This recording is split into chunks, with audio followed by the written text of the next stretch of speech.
Will Goldstein here, thekingscourt.com. Again, you can always check out my music, thekingscourt.com, like I just said, or at the links from my channel page. I'm doing, again, Screwtape letters, and this one is number 11. You can always subscribe down there by hitting that button if you like these videos. C.S. Lewis doesn't title these. He just gives it 11, but what it's really about is humor, different types of humor, and the ways that demons can use humor to shape their narrative. So it starts off by Screwtape addressing again Wormwood. Dear Wormwood, everything is going well. Your patient's two friends have made him acquainted with the record office. Reliable people, scoffers and steady worldlings, progressing towards our Father's house. Now, our Father's house, when the demon is talking, is obviously the devil. You speak of laughter. The causes of human laughter are joy, fun, joke proper, and flippancy with friends and lovers reunited on holidays. Again, I'm paraphrasing, I'm not reading exactly what's here. Using mostly his words, though.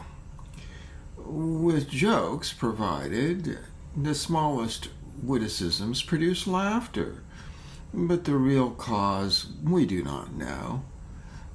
It is sometimes expressed in that detestable art called music, and something like it occurs in heaven in the rhythm of celestial experience, opaque to us. Of course, to the demons it's opaque.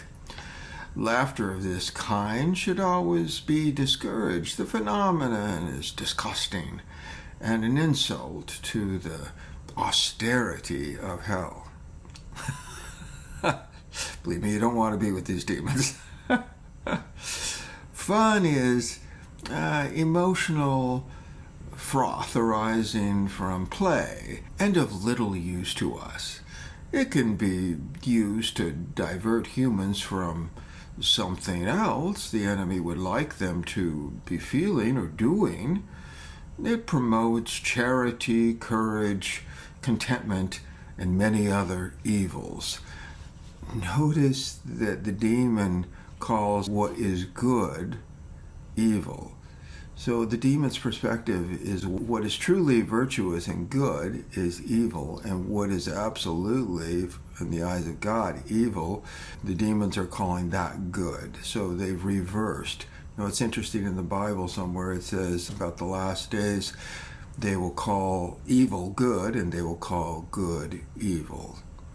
And isn't that what's happening in our modern day today? Especially you see it a lot of times in politics. People who are actually doing evil are projecting that onto people who are innocent.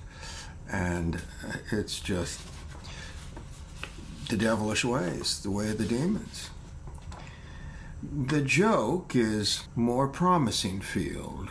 As for indecent or bawdy humor, relied upon by second-rate tempters, humans are divided on this matter into two classes. The first, no passion is as serious as lust. An indecent story ceases to produce lasciviousness precisely insofar as it is funny. Of course, lasciviousness is an offensive sexual gesture. What he's saying is, when somebody makes an offensive sexual gesture and people laugh at it, then it's really missed its target, which is to be offensive, I believe is what he's saying. The second one, for others, laughter and lust are excited by the same things. A joke about sex affords a pretext for talking about sex.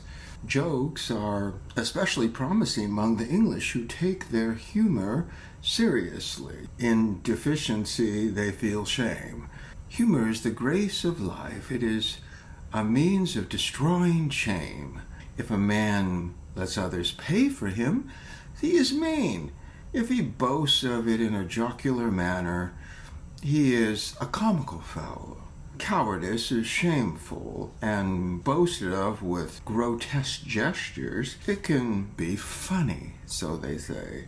Cruelty is shameful unless it is a practical joke. Bawdy or blasphemous jokes help towards a man's damnation, and anything can be done with admiration of his fellows if it is treated as a joke. So in other words, if you treat something as a joke, you can say and do anything, no matter how offensive it is. This is basically what the demons are getting at, which of course is really highly offensive. The only ones laughing are those who have low enough mentality in parallel with the demons to think something like that is funny.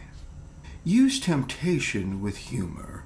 Any suggestion that there might be too much of it can be represented as puritanical, as betraying a lack of humor. It's obvious what he's saying. So if people are offended at the fact that you're using these bawdy jokes and whatever, disgusting jokes, then of course make fun of that person as being puritanical. And then that's their defense against any virtuous person who is contesting the use of their humor. Flippancy is really treating others without respect, and he says that's the best of all. Clever humans can make jokes about virtue, talk as if virtue is funny. Every serious subject implies a ridiculous side to it. Flippancy is quite free from the dangers inherent in laughter. It is 1,000 miles away from joy. It deadens the intellect and excites no affection between those who practice it. So in other words, being disrespectful. No conscientiousness about the things that you are saying and the jokes that you're doing that might be offensive to someone else, and then just attacking them on puritanical grounds if they complain. For example, once I went to a restaurant many years ago. I knew the owner of the restaurant. He was from the Middle East, but it was in California where I used to live, in Sebastopol. The restaurant's not there anymore. It was East West Cafe. That's where I wrote most of my songs. I wrote probably over 1,000 songs in East West Cafe that no longer exists in Sebastopol, California.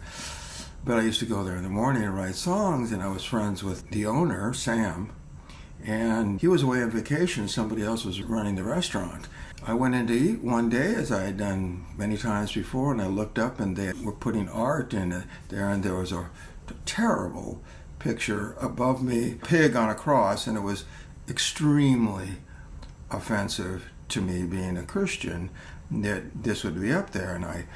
And Sam, who was to some level my friend, I played tennis with him sometimes, and I wrote him a letter, and he wasn't a Christian, but I said, if this is the stuff you're going to allow into your restaurant, it was extremely offensive to me, then I will never go back to your restaurant again.